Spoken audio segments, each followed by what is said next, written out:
بیویوں کے لیے زیب و زینت اختیار کرو۔ بنو اسرائیل میں زنا اس لیے پھیلا کہ مردوں نے بیویوں کے لیے زیب و زینت چھوڑ دی تو وہ غیر مردوں کی طرف مائل ہو گئیں۔ اور پھر عورتوں کو فرمایا کہ خامدوں کے لیے تیار ہو۔ کیسے؟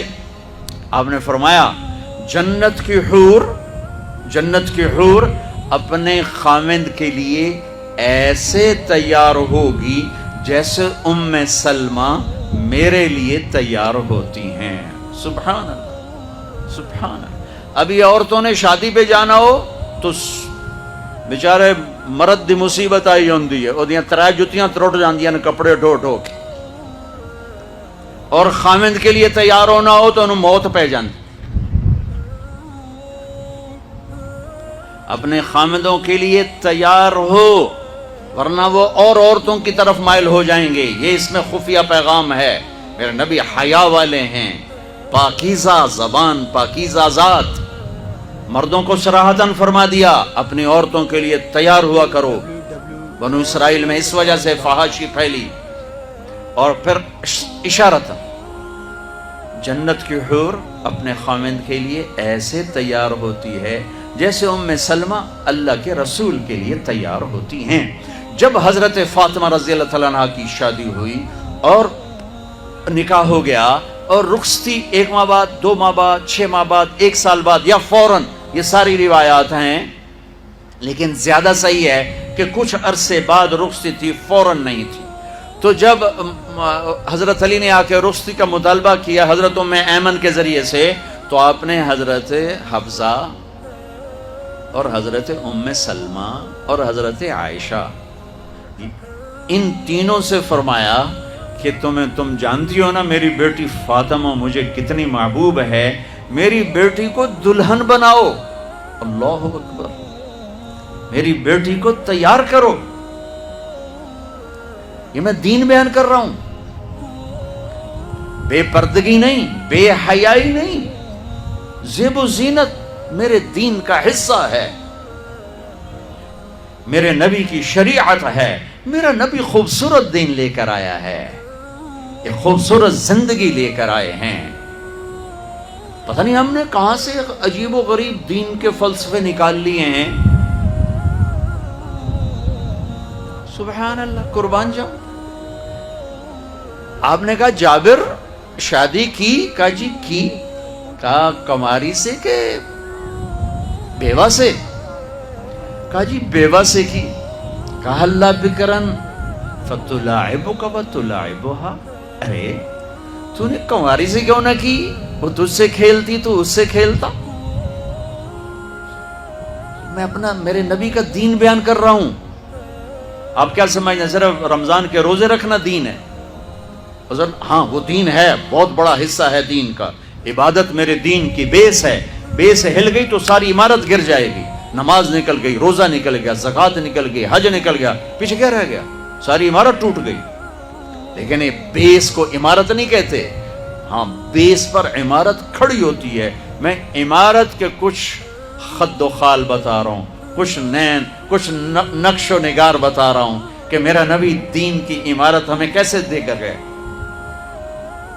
کبھی آپ نے میلا کپڑا نہیں پہنا، پرانا کپڑا پہنا، پیبند لگا کپڑا پہنا، میلا کپڑا زندگی بھر نہیں پہنا، زندگی بھر۔ اور آپ کے بدن مبارک سے، آپ کے پسینے سے ایسے خوشبو آتی جیسے مشک سے خوشبو آتی، دنیا کے سب سے مہنگی خوشبو۔ آپ حضرت ام سلیم کے گھر میں آرام فرما رہے تھے دوپہر کے وقت، دوپہر پر، تو آپ یوں کر کے سوئے ہوئے تھے، یوں یہ کوہنی آگے نکلی ہوئی تھی۔ آنکھ کھلی تو دیکھا ام سلیم نے یہاں بوتل رکھی ہوئی، یہاں۔ تو آپ نے کہا کیا کر رہی ہو؟ تو کیا تھا، چونکہ گرمی، پنکھے تو ہے نہیں، پسینہ یہاں سے نیچے گر رہا تھا۔ ام سلیم نے نیچے بوتل رکھی ہوئی تھی اور وہ سارا پسینہ اس کے اندر جمع کر رہی تھی۔ کہا ام سلیم کیا کر رہی ہو؟ کہا یا رسول اللہ یہ آپ کا پسینہ اکٹھا کر رہی ہوں، یہ مشک سے زیادہ خوشبودار ہوتا ہے۔ میرے نبی نے کبھی گندے کپڑے نہیں پہنے، کبھی میلے کپڑے نہیں پہنے، پرانا پہنا ہے، پیوند لگا پہنا ہے، میلا نہیں پہنا۔ میرا دین یہ نہیں کہتا کہ ایسی شکل میں آ جاؤ کہ لوگ بھاگنے لگ جائیں۔ سب سے زیادہ عزت اہمیت دو، شادی کے بعد ماں باپ کا حق پیچھے، بہن بھائیوں کا حق پیچھے، حتیٰ کہ اولاد کا حق بھی پیچھے ہے، اور خاوند کا حق پہلے ہے۔ بہت سی عورتیں اپنی نادانی کی وجہ سے ماں باپ کے پیچھے لگ کر اپنے خاوند کو چھوڑ دیتی ہیں، خاوند کو ذلیل کر دیتی ہیں، اپنے بچے کے پیچھے لگ کے اپنے بچوں کی وجہ سے اپنے خاوند کو بے عزت کرتی ہیں۔ بہت سے باپ اپنے بچوں کی وجہ سے بیوی کو بے عزت کرتے ہیں، یا اپنے ماں باپ کی وجہ سے بیوی کو بے عزت کرتے ہیں۔ یہ سب بے اعتدالیاں میرے معاشرے میں ہیں۔ اللہ کا واسطہ دیتا ہوں، ایک دوسرے کو عزت دو، رشتوں کو عزت دو۔ ہر ایک کا اپنا مقام ہے، ہر ایک کو اپنے مقام پر رکھو۔ ماں باپ کی وجہ سے بیوی کو بے عزت نہ کرو، بیوی کی وجہ سے ماں باپ کو بے عزت نہ کرو، بیوی اپنے ماں باپ کی وجہ سے خاوند کو بے عزت نہ کرے۔ یہ وہ رشتہ ہے جس میں اولاد بھی نہیں داخل ہو سکتی، اولاد کو بھی پیچھے کیا گیا ہے خاوند اور بیوی کے رشتے میں۔ اور یہ وہ رشتہ ہے جس سے میرے اللہ نے اپنی نشانیوں میں سے ایک نشانی بتایا ہے، ایک نشانی، من آیاتہ ان خلقکم من تراب۔ میں ٹپس پڑھتا ہوں آیات کے، ساری آیت نے، میری بہت بڑی نشانی تو میں مٹی سے بنایا۔ واقعی نشانی ہے نا بھائی، ارے بولو۔ من آیاتہ خلق السماوات والارض، میں نے ایک آیت چھوڑ دی، بعد میں پڑھوں گا۔ میری بہت بڑی نشانی زمین آسمان کا بننا، واقعی بہت بڑی نشانی۔ من آیاتہ منامکم باللیل والنہار، میری بہت بڑی نشانی تمہارا سو جانا اٹھنا، واقعی بہت بڑی نشانی۔ من آیاتہ یریکم البرق خوفا وطمعا، میری بہت بڑی نشانی بادل، بجلی، گرج، بارش، واقعی۔ من آیاتہ ان تقوم السماء والارض بامرہ، میری بہت بڑی نشانی زمین آسمان کھڑے ہوئے ہیں۔ من آیاتہ ان یرسل الریاح مبشرات، میری بہت بڑی نشانی کہ گرم ہوائیں ایک دم ٹھنڈی ہو کر بادل لے کر آتی۔ اب میں وہ آیت پڑھتا ہوں جو میں نے چھوڑ دی تھی، اور جو شاید آپ نے اس اینگل سے کبھی سوچا نہ ہو کہ اللہ کس چیز کو اپنی نشانی کہہ رہا ہے اور کتنی بڑی بڑی نشانیوں میں اس کو لا رہا ہے۔ میری بہت بڑی نشانی مٹی سے بنایا، میری بہت بڑی نشانی زمین آسمان بنایا، میری بہت بڑی نشانی جاگنے سونے کا سلسلہ بنایا، میری بہت بڑی نشانی بارش، بجلی، گرج، چمک، میری بہت بڑی نشانی زمین آسمان کا تھمے رہنا، میری بہت بڑی نشانی ہواؤں کا بادل لانا۔ اب سنو، من آیاتہ ان خلق لکم من انفسکم ازواجا لتسکنوا الیہا وجعل بینکم مودۃ ورحمہ ان فی ذلک لآیات لقوم یتفکرون۔ اللہ اکبر، صرف یہاں یتفکرون کا لفظ اللہ لے کر آئیں کہ غور کرو گے تو پتہ چلے گا نشانی کیا۔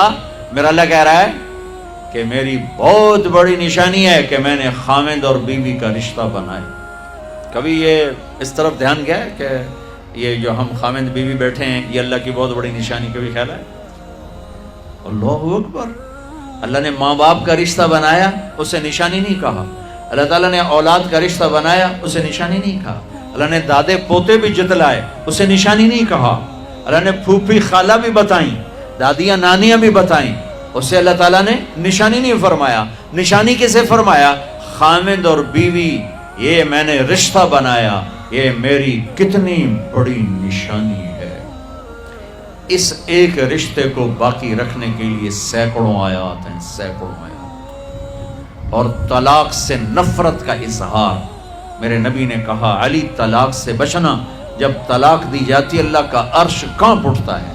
ناجائز طلاق، بے جا، ضرورت کی وجہ سے طلاق لی بھی جا سکتی ہے، دی بھی جا سکتی۔ یہ میں ایک اضافہ کروں گا، بہت سی بچیاں نہیں گزارا ہو رہا، خاوند بدتمیز ہے یا سسرال ظالم ہے، وہ کہتی ہیں ماں سے میرا گزارا نہیں ہو رہا، میری جان چھڑا دو۔ نہیں بیٹی، گزارا کرنا ہوگا، صبر کرنا ہوگا، گزارا کرنا ہوگا، یہیں رہنا ہوگا۔ یہ ماں باپ کا ظلم ہے، یہ ماں باپ کا اپنی اولاد پر ظلم ہے۔ ہمارا تو زمیندارہ ماحول ہے پنجاب کا۔ میں نے اپنے خاندان کے بتاتا ہوں، بچیوں پہ ظلم ہوتے دیکھے، پھر ان کی فریادیں بھی سنی، پھر ان کے ماں باپ کا ظلم دیکھا۔ اتھا ہی رہنا ہے، اتھا ہی گزارا کرنا ہے، بس اسا ایک واری تیرا کر دیتا ہے، ہن اسا کوئی نہیں کرنا، پیچھا مڑ کے نہ پیاویں، جی میں کرنا ہی کر، ساڈا کوئی ذمہ نہیں۔ ماں باپ کہتے ہیں، ماں باپ کہتے ہیں۔ اور وہ ماہی بے آب مچھلی پانی کے بغیر تڑپتی ہے، اس طرح اس کا دن اور رات ہے۔